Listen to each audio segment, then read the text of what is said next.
राधे राधे। तो सूर्य को जल चढ़ाने से क्या फायदे होते हैं? सूर्य को जल चढ़ाने से चेहरे पर ग्लो बढ़ता है, तेज बढ़ता है। दूसरा, आपका आत्मसम्मान बढ़ता है, आपका कॉन्फिडेंस बढ़ता है। आप देखते होंगे कि आप कहीं जाते हैं तो आपको कॉन्फिडेंस नहीं रहता है। आप जल्दी नर्वस हो जाते हैं या किसी ने आपको कुछ बोल दिया, तो आप बदले में जवाब भी नहीं दे पाते और बाद में आपको याद आता है कि ये जवाब मैं दे सकता था। यानी कि आप तर्क-वितर्क नहीं कर पाते हैं।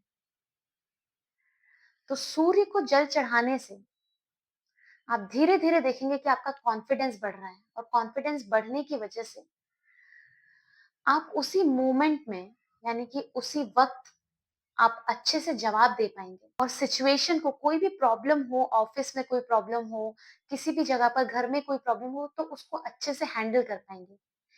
इसीलिए सूर्य को जल चढ़ाने से बहुत फ़ायदा होता है। लेकिन सूर्य को जल चढ़ाना कैसे है उसका भी एक तरीका होता है।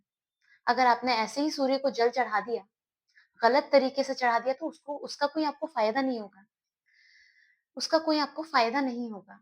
तो सूर्य को जल चढ़ाने का सही तरीका ये है कि सूर्य को कभी भी खाली जल नहीं चढ़ाना चाहिए। सबसे पहले तो तांबे के लोटे में जल चढ़ाना चाहिए और तांबे के लोटे में जल के साथ कुमकुम और चावल यानी कि अक्षत आपको ज़रूर ले लेने चाहिए और ऐसे करके सामने ऐसे हाथ करके जल चढ़ाना चाहिए। और दूसरी बात, वो जो जल चढ़ता है वो कभी आपके पैरों में नहीं गिरना चाहिए। कोई पात्र रख लीजिए या फिर कोई गमला रख लीजिए, उसी में जल जाना चाहिए। तीसरी बात, किस समय चढ़ाना चाहिए? तो जल सूर्योदय के लगभग 1 घंटे के अंदर आपको चढ़ाना चाहिए। ऐसा नहीं कि आप 12 बजे उठ रहे हैं और 12 बजे जल चढ़ा रहे हैं, उससे आपको कोई फ़ायदा नहीं होगा।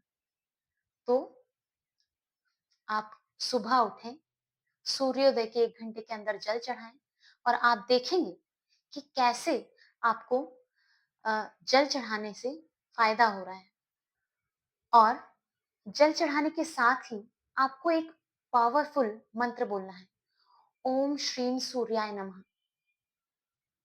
ये बोलते हुए आप जल चढ़ा सकते हैं। और अगर आपकी कुंडली के 11वें भाव में सूर्य है, तो आपका काम कभी पैसों की वजह से नहीं रुकेगा। चाहे आपकी कुंडली में कितने भी दोष हों, कितने भी अ, कितने भी ग्रह खराब स्थिति में बैठे हों, लेकिन सूर्य अगर 11वें भाव में है, तो आपका काम कभी नहीं रुकेगा।